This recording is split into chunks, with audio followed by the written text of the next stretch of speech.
ഇന്നത്തെ Bible quiz question.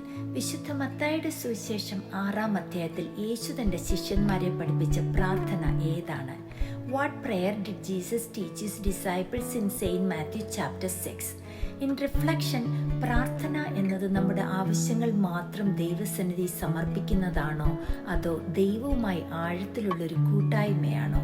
യേശു പഠിപ്പിച്ച ഈ പ്രാർത്ഥന ഒരു അപേക്ഷയോടെ അല്ല ആരംഭിക്കുന്നത്. ആദ്യം ദൈവരാജ്യത്തെ മഹത്വപ്പെടുത്തുകയാണ്. നിന്റെ നാമം വിശുദ്ധീകരിക്കപ്പെടണമേ എന്ന്.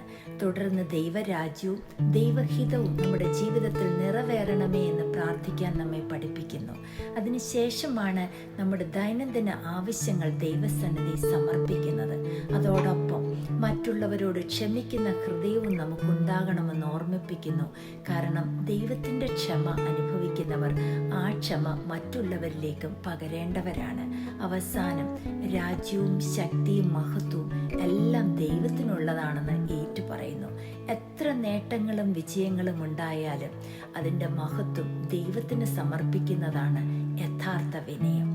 ഈ പ്രാർത്ഥന നമ്മെ പഠിപ്പിക്കുന്നത് ദൈവത്തിന് ഒന്നാം സ്ഥാനം നൽകി അവിടുത്തെ ഹിതം ആദ്യം അന്വേഷിച്ചുകൊണ്ട് ജീവിക്കാനാണ്.